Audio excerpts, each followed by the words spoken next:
नमस्कार, Latika ladies tailor मध्ये तुमचे स्वागत आहे।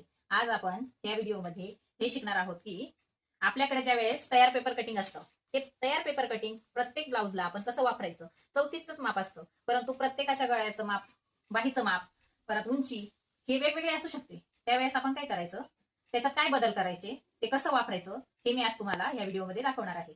बरेच जण काय करतात, माझ्याकडून पण असे काही कस्टमर आहेत, त्यांनी पेपर कटिंग नेलं आहे, पण पेपर कटिंग वापरून ते जे ब्लाऊज शिवता त्यांचं म्हणणं असं होतं का ताई, तुमच्याकडचीच पेपर कटिंग आहे, तरीही तुमच्याकडे शिवलेले ब्लाऊज वेगळे वाटते आणि आम्ही शिवलेले ब्लाऊज वेगळे बसते। तर त्याला तुमच्या छोट्या छोट्या काहीतरी चुका होत असतात। तर त्या चुका आज मी तुम्हाला दाखवणार आहे। आणि दुसरा प्रश्न, ज्या वेळेस मी आज 21 वर्ष झाले आहे हे काम करते आहे, तुम्ही माझ्याकडून आज पेपर कटिंग नेलं आणि उद्या मशीनवर बसून ते ब्लाऊज शिवलं तर माझ्यासारखं फिनिशिंग येणार नाही। त्याच्यासाठी तुम्हाला सरावच लागेल। मी आज तुम्हाला छोट्या छोट्या ज्या चुका होतात त्या दाखवते, त्या चुका तुम्ही सुधारून घ्या, तुमचं ब्लाऊज परफेक्ट माझ्यासारखं बसेल ही मला खात्री आहे। तर मग आता पाहूया आपण। हे माप आहे 34 इंच छातीचं। तर त्या ब्लाऊजची उंची आहे 13.5 इंच। तर 13.5 इंचची आपल्याला ज्या वेळेस माप घेतो त्यावेळेस किती घ्यायची आहे, 14.5 इंच। तर 14.5 इंच आपण घेतलेलं आहे हे उंचीचं माप। त्याच्यानंतर शोल्डर, आता मी तुम्हाला सांगते, ज्या वेळेस आपला ओपन गळा असतो पाठीमागे, त्यावेळेस आपल्याला शोल्डर फक्त 5 इंच घ्यायचं असतं। पण ज्या वेळेस गळा 10 इंचापेक्षा कमी कमी असतो, आता ह्या ब्लाऊजचा गळा 10.5 इंच आहे, त्यामुळे आपण 5 इंच घेतला आहे। पण जर ज्या वेळेस ब्लाऊजचा गळा 10 इंचापेक्षा कमी 9 इंच, 8 इंच, 7 इंच, 5 इंच असा असतो, त्यावेळेस तुम्हाला शोल्डरच्या मापामध्ये बदल करावे लागतात, ते कमी जास्त घ्यावं लागतं। परंतु आता सध्या काय झाले आहे, जास्तीत जास्त ओपन गळ्याचे ब्लाऊज येतात। तर मी तुम्हाला आता हे ओपन गळ्याचं माप आहे, तर मी तुम्हाला ओपन गळ्याचं माप किती घ्यायचं तर 5 इंच हे दाखवलं आहे। आता पुढे पहा, आपल्याला काय घ्यायचं आहे, मोंढा। तर मोंढा 34 छातीचा मोंढा मी घेणार आहे इथे तुम्हाला 6 इंच। 6 इंच मोंढा घेतला। त्यानंतर आता तुम्ही म्हणाल इथे 6 इंच का घ्यायचा मोंढा, तर मोंढा कसा मोजला जातो, तर छातीचा 6वा भाग, छाती आहे आपली 34 इंच, तर 34 इंचाचा 6वा भाग म्हणजे 34/6 करणे, त्याच्यामध्ये आपला येणार आहे 5.5 ते 5.5च्या पुढे म्हणजे 5.6 मध्ये। तर त्याच्यामध्ये आपल्याला अर्धा इंच शिलाई मार्जिन द्यायची आहे वरती त्या मोंढ्याला, म्हणून आपण इथे मोंढा घेतला आहे 6 इंच। आता मोंढा झाला, शोल्डर झालं। आता छातीचं माप कसं घ्यायचं, छातीचं माप घ्यायचं आहे आपल्याला छातीचा चौथा भाग, तर चौथा भाग आपला 34चा येतो आहे 8.5 इंच। 8.5 इंच चौथा भाग आला आहे। त्याच्यानंतर आपल्याला 2 इंच शिलाई मार्जिन ठेवायची आहे। ही तुम्ही 1.5 इंच पण ठेवू शकता, कापडानुसार तुम्ही तुमच्या मार्जिनच्या याच्यानुसार कमी जास्त करू शकता, पण शक्यतो 2 इंच ठेवायची। तुम्ही जर नवीन शिकत आहात तर तुमच्याकडून जेव्हा शिवणकाम करताय तर त्याच्यामध्ये फिटिंग मध्ये कापड जास्त जाऊ शकतं, त्यामुळे तुम्ही 2 इंच ठेवायची। आता हे झालं पाठीच्या भागाचं माप। आता इथून आपण मागच्या भागाचा मोंढ्याचा आकार द्यायचा आहे, तर तो आपण देणार आहे 1.25 इंचावर, 1.25 इंचावर देणार आहे। आणि हा आपला आकार देणार आहे मागच्या मोंढ्याचा। हे पहा, हा झाला पाठीचा भाग। आता पाठीचा भाग पूर्ण झाल्यानंतरच आपल्याला समजणार आहे की आपण जे आपल्याकडे पेपर कटिंग आहे ते कसं वापरायचं आहे। तर आता हे पहा, हे आहे 34 मापाचं पेपर कटिंग, हे मी तयारच करून ठेवलेलं आहे। हे 34 मापाचं पेपर कटिंग का वारंवार आपल्याला रोजच्या रोज नवीन कटिंग करण्याची गरज नाही, आणि याच्यावरून परफेक्ट ब्लाऊज बसतात ही माझी 100% खात्री आहे, 21 वर्षाचा अनुभव आहे। हे पहा, आता हे कसं वापरायचं, तर हे शोल्डरवरती आपण इथे ठेवायचं। आता आपल्याला शोल्डर इथे किती घ्यायचं आहे, हे गळ्याची रुंदी 2 इंच येईल आणि शोल्डर पट्टीची रुंदी 3 इंच येईल। हे झालं आपलं शोल्डरचा माप। त्याच्यावर गळ्यात हे आपण फ्रंटचं कटिंग ठेवलं आहे। आता हे कटिंग ठेवलं आहे, तर याच्यामध्ये पहा, जेव्हा आपण सर्व कटिंग एकत्र इथे ठेवणार आहोत तेव्हा तुमच्या लक्षात येईल मी काय सांगते आहे।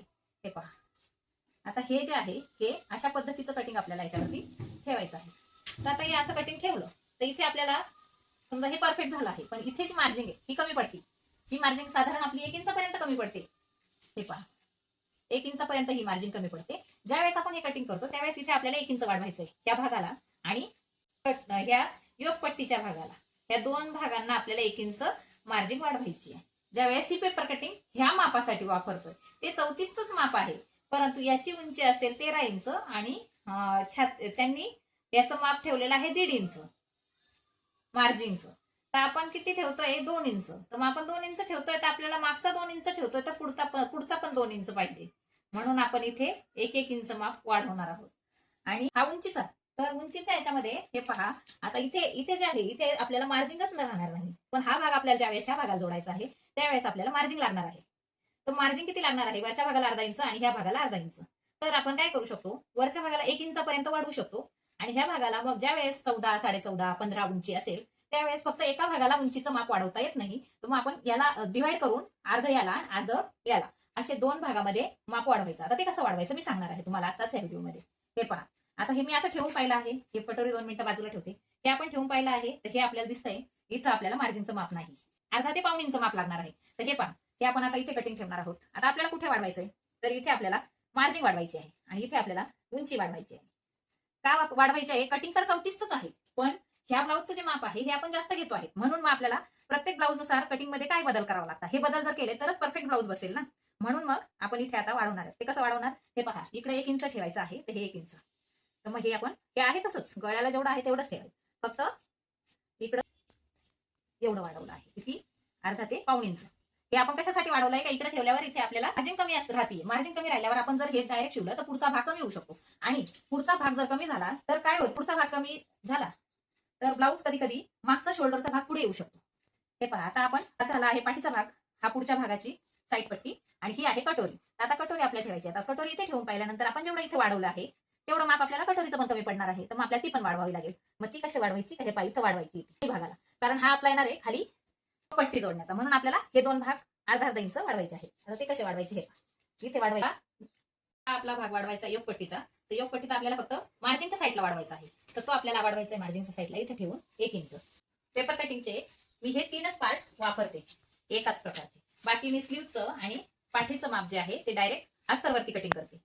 तर तुम्हाला हवं असेल तर मी नंतर पेपर कटिंग करून पण तुम्हाला दाखवू शकते, पण आता मी तुम्हाला डायरेक्ट बाही कशी काढायची ते पण त्यात दाखवत आहे. तर हे पहा, हे आहे 34 छातीचं माप. त्याच्यावरती आपण मोंढा घेतलेला आहे 6 इंच. या ब्लाऊजच्या बाहीचं माप आहे 4.5 इंच. तर 4.5 इंचामध्ये आपल्याला 1 इंच शिलाई मार्जिन लागणार आहे. तर आपण किती घेणार आहोत, 5.5 इंच. 5.5 इंच हा झाला. मोंढा आपला 6 इंच आहे, तर आपल्याला 6 + 2 म्हणजे 8 इंच. साधारण 8 इंचाची आपल्याला इथे पूर्ण ही घडी लागणार आहे, 8 ते 8.5 इंच. ते का जास्त ठेवायचं, तर बाही ओढल्या नाही गेली पाहिजे. मुंडा ओढला तर चालतो, पण बाही ओढली तर बाही व्यवस्थित बसत नाही, म्हणून ओढतान न होण्यासाठी आपण हे 8.5 इंच घेऊ. तर 8.5 इंच घेतल्यानंतर ही झाली घडी, आपण 8.5 इंचची केली. मुंढा 8.5 इंच. इथून आपण एकदम सोपी पद्धत आहे. प्रत्येक वेळेस तुम्ही पेपर कटिंग करण्यापेक्षा ब्लाऊज वरती बाही कशी काढायची आणि पाठीचा भाग कसा काढायचा एवढं जरी तुम्हाला आलं तरी तुम्ही बऱ्यापैकी तुमचे स्वतःचे ब्लाऊज एकदम व्यवस्थित आणि फिनिशिंग मध्ये शिवू शकता आणि कस्टमरलाही खुश ठेवू शकता शिवून. हे पहा, आता बाहीचा आपण लांबी आणि रुंदी घेतली, त्याच्यानंतर आपल्याला आता मुंढ्याचा उतार घ्यायचा आहे. तर हे आहे आपलं. आता ही बाही आपली छोटी आहे 4.5 इंच, म्हणून आपण इथं किती घेणार आहोत मुंढ्याचा उतार, 2.5 इंच. हीच बाही जर आपली मोठी असती 8-9 इंचाची, तर आपल्याला 3-3.5 इंचापर्यंत हा मुंढ्याचा उतार द्यावा लागला असता. हे झालं. इथून आपण 2.5 इंच घेतलं. त्यानंतर शिलाई मार्जिन आपण 2 इंच सोडलेली आहे, तर ती इकडून आपण शिलाई मार्जिन म्हणून ठेवली. 1 इंच इथे आपल्याला प्लेन भाग ठेवायचा आहे. इथपर्यंत आपल्याला बाहीचा आकार द्यायचा नाही. त्याच्यानंतर आपल्याला आता आकार द्यायचा आहे बाहीचा. आता ही आहे स्ट्रेट लाईन. मी तुम्हाला दाखवत, तुमच्यासाठी केलंय हे, माझ्यासाठी मी डायरेक्ट आकार देऊ शकते. हे पहा, आणि इथून आतमध्ये अर्धा इंच ते पाऊण इंच मुंड्याची खोली, पुढचा मुंडा. पुढच्या भागाला आपल्याला खोलगट भाग ठेवावा लागतो. का ठेवावा लागतो, तर तो पाठीकडून आपण पुढे कितीही पुढे करू शकतो, पण पूर्ण पाठीमागे आपला हात जात नाही. त्यावेळेस काखेच्या तिथे ब्लाऊजला चुन्या येतात, आपण जर हा खोलगट भाग ठेवला नाही तर, म्हणून हा खोलगट भाग ठेवायचा असतो. अशा प्रकारे आपली ही बाही तयार झालेली आहे.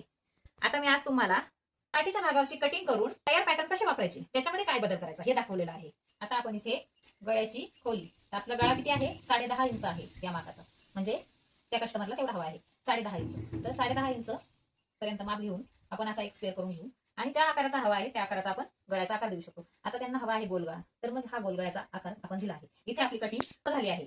तर चला तर आपण आता कटिंग करूया. पण त्याआधी माझा व्हिडिओ जर तुम्हाला आवडला असेल तर लाईक करा, शेअर करा, सबस्क्राईब करा, आणि अशा नवनवीन व्हिडिओसाठी कमेंट करा. धन्यवाद.